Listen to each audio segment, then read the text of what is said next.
Afgelopen weekend was het jubileumweekend van de Wienbühl, de carnavalsvereniging van het dorpje Wansum. Dit jubileum werd gevierd niet in een normale locatie, maar in een speciaal voor deze gelegenheid gehuurde hal, die hiervoor voorzien was van een prachtige licht- en geluidsinstallatie. Het jubileumweekend werd op vrijdag geopend met het Wienbühlenbal. Op dit jaarlijkse bal wordt de nieuwe prins aan de Wansumse bevolking voorgesteld. De zorgen of er wel genoeg mensen zouden komen was volledig onnodig, want in een volle zaal werd prins Peter II Zegers voorgesteld als de 66e prins van het Wienbühlenrijk. Peter Zegers is een trotse jubileumprins van de Wienbühl, prins 2017. En getrouwd met Yvonne, inmiddels 23 jaar ruim. 3 kinders, Danique, Kira en Jari. En ik denk dat wij een leuke carnaval gaan vieren met z'n allen.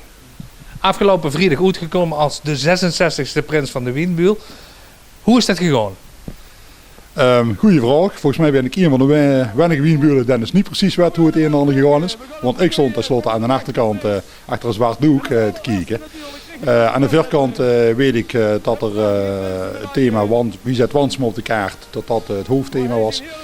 Diverse mensen die inderdaad heel veel hebben gedaan voor Wansum. Die zaten aan de voorkant met interviews, er werd wat muziek gedraaid, er kwamen foto's voorbij.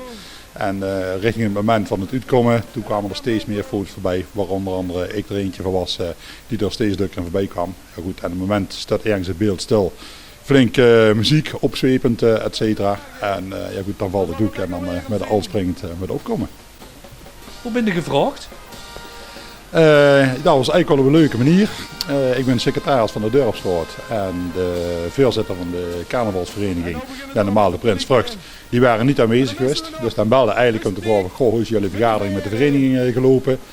Daar kon ik hem ook geen goed antwoord op geven, omdat ik zelf van mijn werk in Noordwijk zat. Dat was dus niet. Ja, dat is dan ook jammer. Dan gaan we het hebben over Prinsjesdag. Ja, nou prima, als je dat wilt. Ik snap het niet waarom, maar ik zoek namelijk nog in de prins. En toen was het heel snel stil. Wat bedoel ik nou? Dus zo ging dat. En er lang na moeten denken? Nee, eigenlijk niet. Natuurlijk wel moeten overleggen. Je moet gewoon zelf denken van god, wie ga ik dan als mijn adjudant te vragen? Wie wil ik als naar gaan vragen? Maar daar waren we eigenlijk vrij snel uit. En het is heel eerlijk, ja, zo'n kans die krijg je hem 1 keer. Ik kan me echt niet voorstellen dat je daar nee hebt zet. Goedenavond, vastelavondsvrienden en vriendinnen van Rooi. Op zaterdag stond het bij de Wienbühl in het teken van de Vorstenrotsbal. Alle carnavalsverenigingen uit onze gemeente kwamen naar Wansum om op een leuke manier de draak met elkaar te steken. In een luchtballon kregen de vorsten 7 minuten de tijd om een woordje te doen. Het is het laatste jaar van vorst Peter, voorzitter Robin en het complete jeugdbestuur. De vereniging gaat uit als een nachtkaars. Op zondag sloot de Wienbühl hun weekend af met een dorpsbrunch en een receptie. Ook deze dag werd als een feest afgesloten.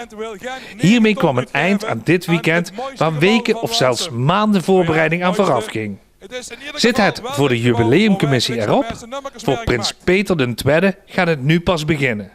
Hij kijkt erg uit naar de carnaval 2017. Ja, met behoorlijke spanning natuurlijk. 2017 is toch het jubileumjaar, dus er zitten wat dingen te gebeuren.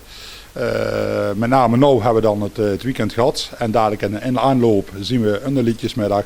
We gaan naar de bonteavonden en de bontemiddag toe, waarbij de jeugdprins dadelijk uitkomt. Zeg maar een kleine jubilaris, om het zo maar te zeggen. En dan op langzaam maar zeker 4 prinsen treffen, de schoolcarnaval, naar de carnavalsweek zelf. En ik denk dat in het voorprogramma dat al erg leuk gaat worden. Ik heb een gezellig stel mensen rondom me heen, Adje Stefan, Adje Gerko, naar Henk erbij. Dus daar gaan we een geweldig feest van maken dit jaar, zeker weten. De spreuk, iedere prins heeft een spreuk. We sluiten het af met de spreuk. Wat is oude leus spreuk voor dit jaar? Ja goed, ik kom in het onderwijs, ik heb diverse hobby's, dus daar hebben we van gemaakt. Dit jaar geen school, geen koorclub, geen dorpsraad, even niet lieren. Maar we gaan in het jubileumjaar gaan we lekker met z'n allen flink carnaval vieren. Veel plezier. Dankjewel. Onze jubileumprins is bekend. Geef hem nog een daverend applaus. Onze eigen prins Peter II!